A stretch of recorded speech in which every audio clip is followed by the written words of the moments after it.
Hello नमस्कार श्री स्वामी समर्थ। स्वागत आहे तुम्हा सगळ्यांचं माझ्या YouTube चॅनलवरती। आजचा दिवस तुम्हा सर्वांना खूप छान सुखाचा आणि आनंदाचा जाऊ देत हीच मी स्वामींच्या चरणी प्रार्थना करते आणि आजच्या व्हिडिओला सुरुवात करते। पण त्या अगोदर तुम्ही माझ्या चॅनलवरती जर नवीन असाल तर चॅनलला सबस्क्राइब नक्की करा। त्याचबरोबर कमेंटमध्ये श्री स्वामी समर्थ लिहायला अजिबात विसरू नका। आज 29 जानेवारी आणि वार आहे सोमवार। तर आजच्या दिवशी आलेली आहे संकष्टी चतुर्थी। तर ही चतुर्थी या नवीन वर्षातली म्हणजे 2024 मधली पहिली चतुर्थी आहे आणि या चतुर्थीला लंबोदर चतुर्थी असं सुद्धा म्हटलं जातं। आपल्या हिंदू धर्मामध्ये चतुर्थीला विशेष महत्त्व असतं, कारण संकष्टी चतुर्थी ही भगवान गणेशांना समर्पित असते आणि त्यासोबतच आजच्या दिवशी म्हणजे सोमवार हा भगवान शिवशंकरांना समर्पित असतो आणि त्यामुळे या संकष्टी चतुर्थीला अतिशय महत्त्व प्राप्त झालेलं आहे। त्या बऱ्याचशा स्त्रिया या चतुर्थीचं व्रत करत असतात। आपल्या मुलांच्या दीर्घ आयुष्यासाठी आणि त्यांच्या उत्तम आरोग्यासाठी हे व्रत केलं जातं आणि यासोबतच ज्यांना मूलबाळ होत नाही ते सुद्धा या चतुर्थीचं व्रत करतात, जेणेकरून त्यांना संतान सुख प्राप्ती होईल।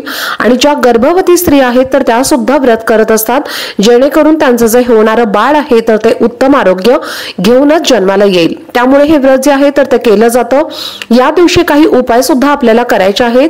तर आजच्या व्हिडिओमध्ये तुमच्यासोबत मी एक अतिशय प्रभावशाली उपाय शेअर करणार आहे। आज संध्याकाळी किंवा रात्री 12 वाजेपर्यंत तुम्हाला आपल्या घरातनं अशी एक वस्तू बाहेर फेकायची आहे। त्यामुळे आपल्या 7 पिढ्यांचं दारिद्र्य हे नष्ट होईल आणि आपल्या घराची, मुलांची आणि आपल्या पतीची अगदी भरभरून प्रगती होईल। आणि त्याचबरोबर आपल्या घरातल्या इडापिडा, वाईट शक्ती, अडचणी, दारिद्र्य हे सुद्धा नष्ट होईल। तर असा हा उपाय तुमच्यासोबत मी आजच्या व्हिडिओमध्ये शेअर करणार आहे। त्यामुळे व्हिडिओ हा स्किप न करता शेवटपर्यंत नक्की पहा, जेणेकरून तुमच्यापर्यंत योग्य ती माहिती पोहोचेल। आज जी चतुर्थी आलेली आहे तर ती अतिशय महत्त्वाची आहे, कारण या दिवशी आपल्याला गणपती बाप्पांची पंचोपचारे पूजा करायची असते। त्याचबरोबर आपल्याला पंचामृताने किंवा कच्च्या दुधाने गणपती बाप्पांना अभिषेक हा घालायचा आहे आणि त्यांना लाल रंगाचं फूल किंवा जास्वंदाचं फूल, गुलाबाचं फूल हे तुम्हाला अर्पण करायचं आहे। त्याचबरोबर गुळ खोबऱ्याचा किंवा मोदकाचा नैवेद्य सुद्धा आपल्याला त्यांना अर्पण करायचा आहे। आजच्या दिवशी आपल्याला भगवान शिव आणि माता पार्वती यांची सुद्धा पूजा, आराधना, सेवा करायची आहे। गणपती बाप्पा हे भगवान शिव आणि माता पार्वती यांचे पुत्र आहेत, त्यामुळे आपल्याला त्यांची सुद्धा सेवा करायची आहे। आणि त्याचबरोबर आपल्याला चुकून सुद्धा आज काळ्या रंगाचं वस्त्र हे परिधान करायचं नाहीये। काळा रंग हा अशुभ मानला जातो। जे व्रत करतात किंवा पूजा आणि सेवा करतात तर त्यांनी चुकून सुद्धा काळ्या रंगाचं वस्त्र हे आजच्या दिवशी परिधान करायचं नाहीये।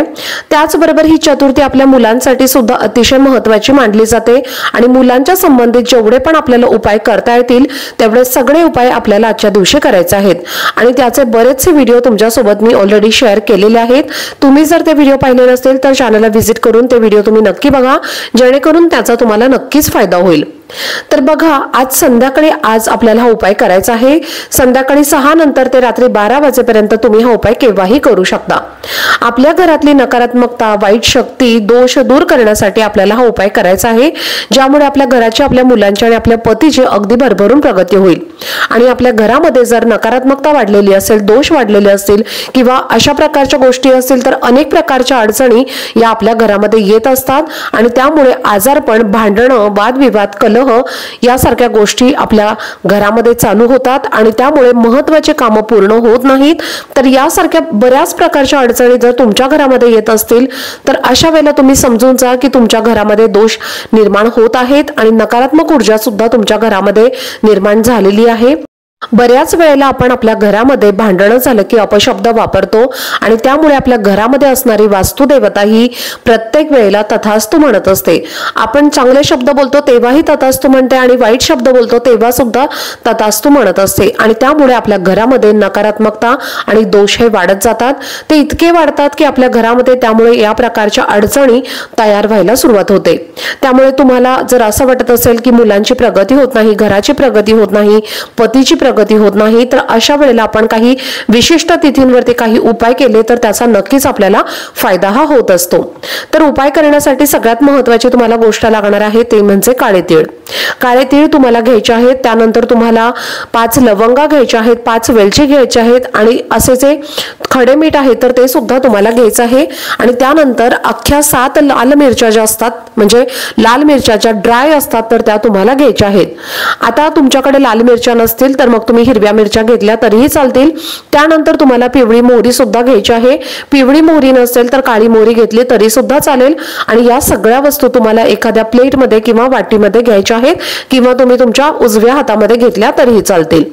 त्यानंतर आपल्याला काय करायचं आहे, आपल्या घरातली जी लहान मुलं आहेत त्याचबरोबर आपल्या घरातल्या प्रत्येक व्यक्तीवरनं आपल्याला त्यांच्या डोक्यापासून खाली पायापर्यंत 7 वेळेला या वस्तू उतरवून घ्यायच्या आहेत।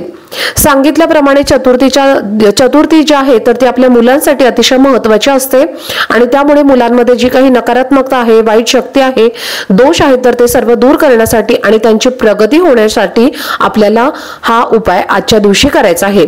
घरातल्या प्रत्येक व्यक्तीवरनं तुम्हाला हे उतरवायचं आहे।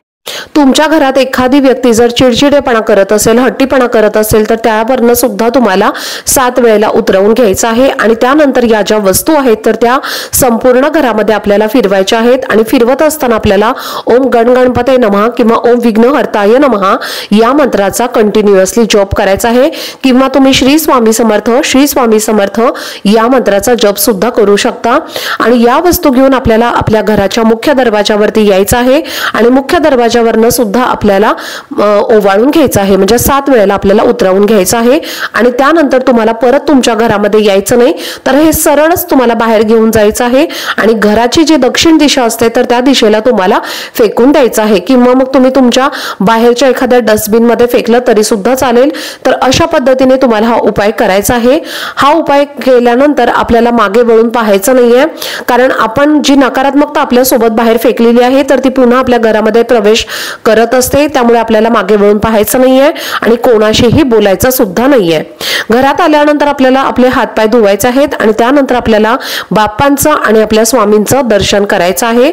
या वस्तू फेकत असताना आपल्याला काळजी सुद्धा घ्यायची आहे आणि कोणालाही याचा त्रास होणार नाही, कोणाच्याही अंगावर किंवा कोणाच्याही घरावरती आपल्याला फेकायचं नाहीये, तर याची सुद्धा आपल्याला काळजी घ्यायची आहे। सूतक असेल तर तुम्ही हा उपाय करू शकणार नाही, मासिक धर्म असेल तर तुम्ही स्वतः सोडून इतर व्यक्तीने हा उपाय केला तरी सुद्धा चालेल। त्यामुळे तुम्ही हा उपाय आपल्या घरासाठी, आपल्या मुलांसाठी आणि आपल्या पतीसाठी नक्की करून बघा। अतिशय प्रभावी असा हा उपाय आहे। त्याचबरोबर प्रत्येक अमावस्याला, चतुर्थीला आणि त्याचबरोबर एकादशीला सुद्धा तुम्ही हा उपाय नक्कीच करू शकता। त्यामुळे आपल्या घराची प्रगती होईल आणि घरातल्या सर्व दोष, अडचणी आणि दारिद्र्य हे नष्ट करण्यासाठी तुम्ही हा उपाय नक्कीच करू शकता। तर चला, झालेली सेवा ही मी स्वामी महाराजांच्या चरणी रुजू करते। आजचा व्हिडिओ जर तुम्हाला आवडला असेल तर व्हिडिओला जास्तीत जास्त लाईक, शेअर आणि चॅनलला सबस्क्राईब नक्की करा। भेटूयात पुढच्या व्हिडिओमध्ये, तोपर्यंत सर्वांना श्री स्वामी समर्थ।